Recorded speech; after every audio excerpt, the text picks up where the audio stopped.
Hello, you beautiful legends, and welcome to Blunt Force Healing Podcast. This is episode 496, and I'm currently waiting for Julian to get from school, and so we can start this lovely weekend. As you can see, it's quite windy, and it seems like the rest or the tail of the storm is coming after us, albeit there's no damaging gusts as far as we know, and not much rain, which is great because it's nice to have dry weather. Today was focused mostly on work, except one little detail that I will talk about in further segment. This is the actual thing related to a title of today's episode and the blog post in which I also wrote a little bit more. I'll be back shortly.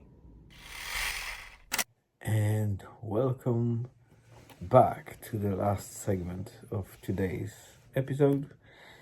So as you can see, it will be quite short because I only managed to record that probably 1 minute or minute and a half before picking this lovely fella from school. So let's talk about two things, and both of these Is that a things, no, I will keep it, are related to games, which is probably his favorite topic because he is croissant gamer after all. So the title of the blog post today and the episode will be, or is actually, as you watch it, called Ori and Me. And I wrote a little bit already, but I don't want to get you bored too much because I'm not sure how many people listening to us are actually interested in gaming. So we will just describe two games in very short time span. I'll start first because I wanted to mention the Ori game. Ori and the Blind Forest is the game that I think came out in 2015, so it's a long time ago. It's already 8, almost 9 years, and I didn't even realize that, but I knew that it was quite a long time ago. And that game was released at the time when I already got rid of PC pretty much, so we didn't have a proper Windows machine. We only had MacBooks and console. And the console that we still have, and we had most of the time, was PlayStation, right? And Ori and the Blind Forest was an Xbox. It's an exclusive game, and that was kind of flagship game at the time for Xbox, I think 360. So Microsoft released it. They put a lot of money in it, and it came out pretty well. But I think that the success of this game and the climate or atmosphere that it has is pretty much related not only to the visuals, because the game is beautifully made.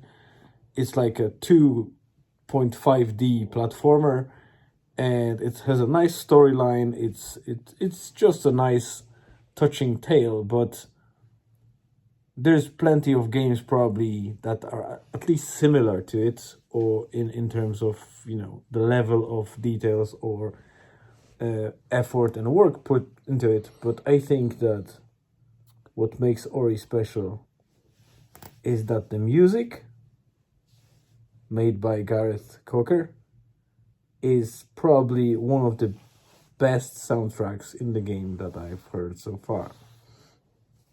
I don't know if it's just me, but I don't think so. It got a lot of awards and nice reviews from different gaming outlets and people in general. So it's just a decent piece of everything coming great together.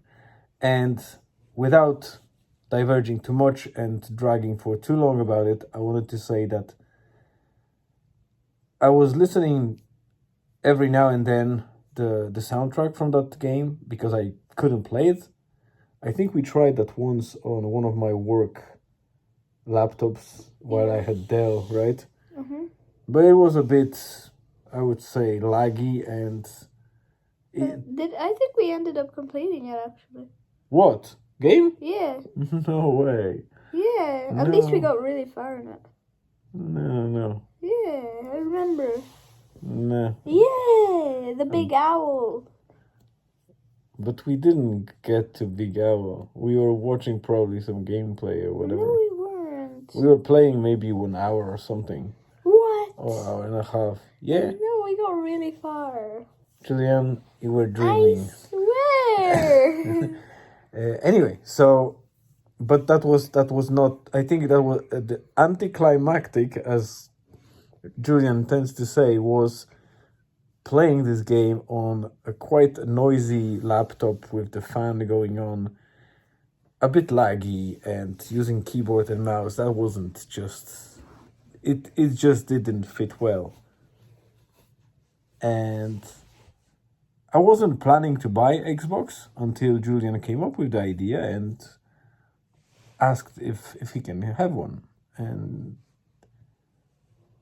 when I was researching it to get it bought for his birthday, which we did, I was kind of interested if we will be able to play Ori.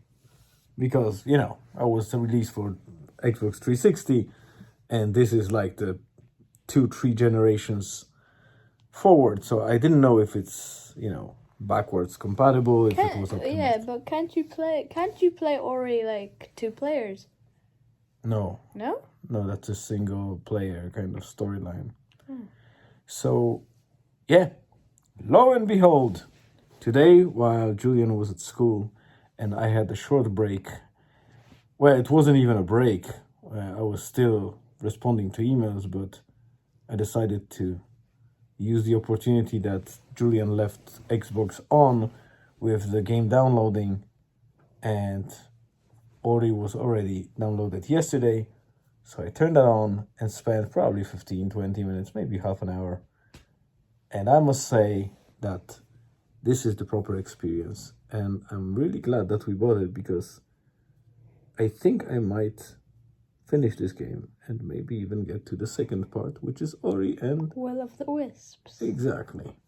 So that's about it. If you want to know more, go to the blog post and I will embed the trailer from Ori. And I think if you have a decent headphones or a nice audio in your room, wherever you're listening to it, I advise you to watch those 2 minutes, and I think you might be charmed with it, because it's quite a lovely game. That's all about Ori. It's already 7.5 minutes, and now I wanted to turn for a short moment to Julian, because one of the main reasons we bought Xbox was one game that he wanted to play, and it's also exclusive to Xbox. Yes. Tell us now, what is it? Forza Horizon 5. Yes. And what type of game is Forza Horizon 5? Well, it's like an open world driving game, kind of. Exactly. And I must say that while I'm not super fan of racing games, Julian played only today about 2 hours, and we were downloading most of yesterday. That game, that was the one that I mentioned that had 135 gigabytes size. And I had a look, I observed Julian for a moment when he was playing, and the graphics looks good, the mechanics look good, and also I think it's well optimized, and I didn't see any lags or any glitches. And what's your opinion about Forza Horizon so far? It's the best game ever. Best game ever. That's A big statement. yeah, very big statement. Are you sure about it? Yes, 100%. What's the best thing so far that you like about Forza? Everything. All right, that's not very specific. What do you mean not very specific? Everything. The whole game is sick. But if you would have to pick after 2 hours of gaming so far, or playing, what what is immediately something that you like the most about this and not any other racing game? Probably all the more than 400 really real cars that are Okay. in the game, and maybe the whole open world map that there's to drive on. So there wasn't a game like open world game so far that you played, right? Not We didn't really. have anything Except like that. Need for Speed maybe. Oh yeah. Need It was Need for Speed open world as well? Uh-huh. Okay. At least Need for Speed Heat was. Yeah. What I like about it is that there's no, as far as I know, human beings walking on the streets or anything like that. Nope. It's just cars. So it kind of reminds me about those GTA games, but you don't have to Run people. run people over or shoot at anyone. And it's actually more about playing together, right? Uh-huh. Yeah, so that's a nice difference to all the other games where everything was really strictly focused on competition, while here it's still competition to some extent, But but it's fun. yeah, but it's more about fun or party gaming rather than strict competition and rivalry. If you want strict competition, play Forza Motorsport. Yeah, there is Forza Motorsport. That's the other. I think that was the first game from Forza. Yeah. And then the Horizon came as a separate branch, I would say, of those games. Yeah, I think that was boring enough for those of you that don't like games or couldn't care less. So this episode, as you can see, was mostly focused on that. Nothing really interesting happened today. I was working the whole day. My wife was doing her stuff.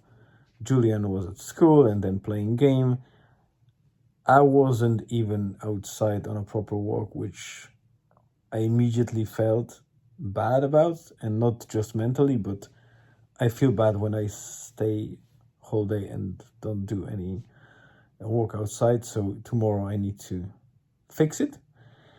I feel a slight headache and a little bit of something like a sore throat, but not yet. So I took some anti-inflammatory tablets, and I'll drink something nice, like with lemon and ginger maybe, to make sure that nothing hits us, because that's worrying. Something's still in the air. Julian is having runny nose as well, so definitely viruses are trying to get to us. Tomorrow might be more interesting. We'll see. For now, that's it. We appreciate you coming in. My lovely guest will likely do some episode with me together, like a proper guest episode, long guest episode, maybe even 2 parts. I'll think about it, how we can structure it, and maybe what topics can we touch on to make it concise and not boring. And yeah, we'll go from there. If you can, check out his channel. It's in the description of every of my episodes. Every one of my episodes has link to Cross on the Gamer. You can either go to the description and click it, or just search Cross on the Gamer, CROZANT Gamer, all together. So there's no croissant, like double S, but there's a Z instead of it. Z, and croissant is CROSSAINT, right? Yeah. So it's your handle is Crozant, Crozant Gamer. And if you search for it, you shall find it. And I think it will be shameful for him to know that he didn't post any content recently for quite a long time. Couple of weeks, I would say.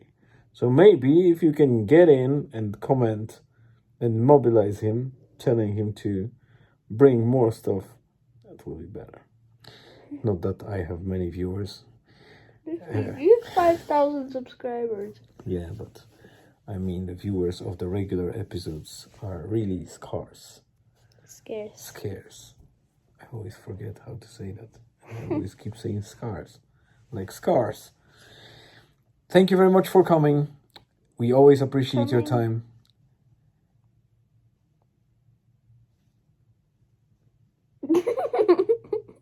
Stay tuned and see you tomorrow.